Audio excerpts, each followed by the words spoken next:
Good morning বন্ধুরা, মধুমিতা রান্নাঘরে সকলকে স্বাগত। দেখো আজকে আমি বানাবো লাউ চিংড়ি বানাবো, তোমরাও বানাও। আজকে আমি আমার মতো করে কিরমভাবে বানাচ্ছি আজকে একটু দেখে নাও। দেখো কড়া রয়েছে, কড়ার মধ্যে আমি দিয়ে দিচ্ছি এখন একটু সাদা তেল। এই সাদা তেলটা দিয়ে দিলাম, এটাকে একটু গরম করতে দেবো।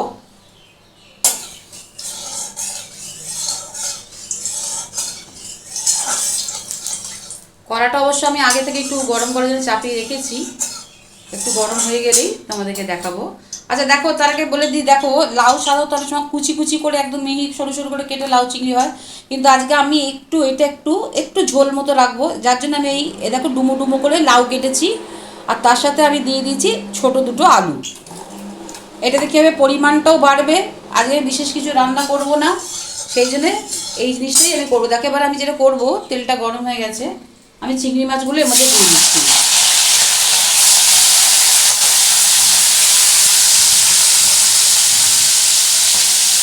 চিংড়ি মাছটা কিন্তু আমি খুব বেশি ভাজবো না, কারণ ভাজলে এটা শক্ত হয়ে যায়। এটা একটু নাড়াচাড়া করেই আমি তুলে রাখবো।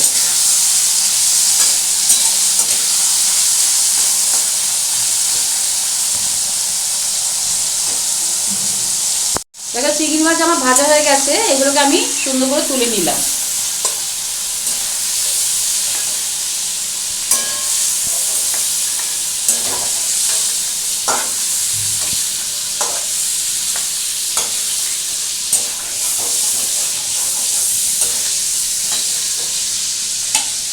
লাউতে দেখো খুব বেশি তেল দরকার লাগে না। আমি এর মধ্যে যেটা চিংড়ি মাছটা ভাজা করে তেল থাকলো, তার মধ্যে আমি আরেকটুখানি মিশিয়ে দিলাম একটু সাদা তেল, বেশি না। আচ্ছা, লাউ অনেকে পাঁচ ফোড়ন দেয়, ইচ্ছে করে যা খুশি দেওয়া যায়, কিন্তু আজকে আমি যেটা করব, আমি একটু কালো জিরে দিয়েই করব। একটু কালো জিরে দিলাম আমি এর মধ্যে।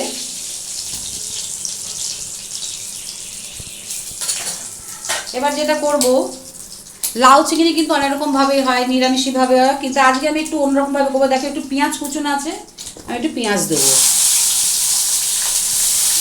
এই পেঁয়াজটা আমি একটু, আমি কিন্তু লাউ চিংড়ি কিন্তু অনেক সময় কিন্তু পেঁয়াজ ছাড়াই করি, বেশিরভাগ পেঁয়াজ ছাড়াই হয়, কিন্তু আজকে এই ভালো না একটু পেঁয়াজেরই দেবো। ক্ষতি কী আছে একটু অন্যরকম করে রান্না করলে। দেখো বন্ধুরা, পেঁয়াজটা আমি একটু ভালো করে ভাজছি। এবার যেটা করব, এর মধ্যে আমি নুন যেটুকুই লাগান নুনটা আমি দিয়ে দিচ্ছি, অল্প করে দিচ্ছি, লাগলে পরে আবার দেবো।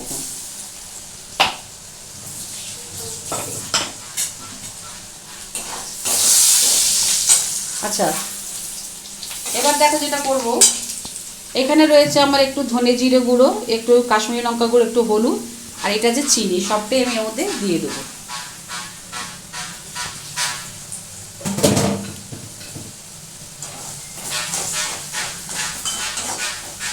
দিয়ে এটাকে নাড়াচাড়া করছি। খুব অল্প করে দিলাম জল।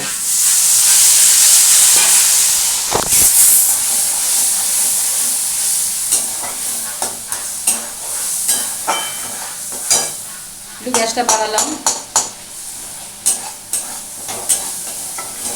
এটা ভালো করে একটু নাড়াচাড়া করে নিচ্ছি।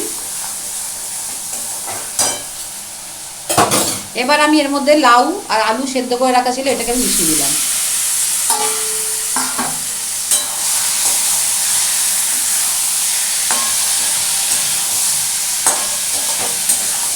এই রান্নাটা খুব তাড়াতাড়ি হয়েও যায় আর খেতেও খুব সুস্বাদু হয়। আমি নুন মিষ্টিটা দিয়ে চিনি দিয়ে দিয়েছি, পরে একটু দেখে নেবো নুন মিষ্টি ঠিক আছে নাকি। তোমরাও নিজেদের মতো নুন মিষ্টিটা দেখে নেবে। এটাকে একটু ভালো করে একটু কষে নিই।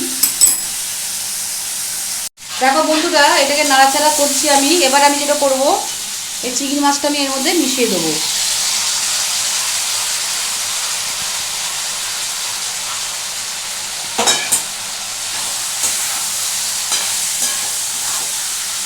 লাউতে তো বিশেষ মশলা লাগে না, খুব অল্পতেই হয়ে যায় আর খুব তাড়াতাড়ি হয়ে যায়।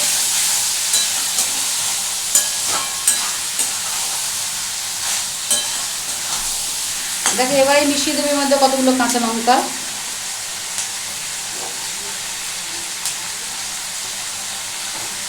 দিয়ে একটু নাড়াচাড়া করলাম।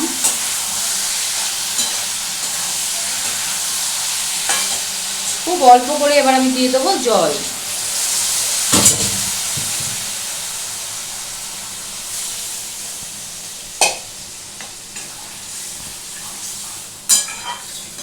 এটা জলটা দিলাম। এবার একবারই আমি যে কাজটা সেরে ফেলবো সেটা হচ্ছে ধনেপাতা, আমি একদম এর মধ্যে ধনেপাতা দিয়ে দিলাম।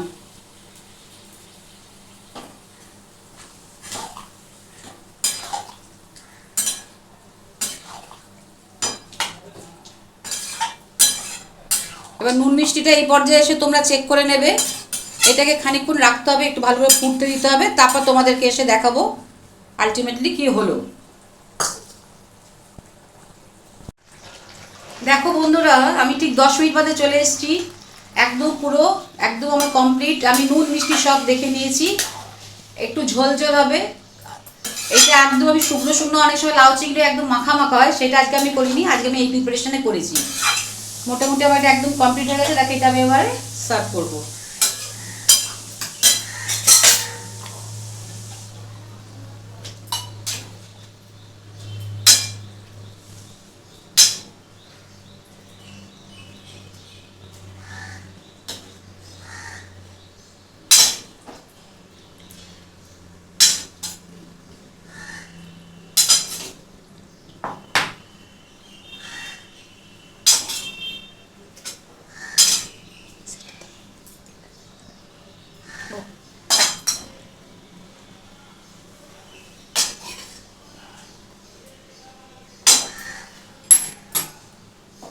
দেখো বন্ধুরা, সুন্দরভাবে আমার তৈরি হয়ে গেল লাউ চিংড়ি। আমি যেটা করেছি একটু ধরনটা আলাদা করেছি, মানে শুকনো শুকনো করিনি, একটু ঝোল ঝোল করেছি। তোমাদের আজকে আমার এই রান্নাটা কেমন লাগলো অবশ্যই আমাকে কমেন্ট করে জানাবে। যদি ভালো লেগে থাকে তোমরা আমাকে প্রচুর প্রচুর সাবস্ক্রাইব করবে আর লাইক করবে। তাহলে আজকের মতো আসি। আর এটা কিন্তু গরম ভাতে ভালো লাগবে, আর এই যে এখন ভীষণ গরম পড়েছে, আমাদের এই ঝোলটা খেতে কিন্তু খুব ভালো লাগবে।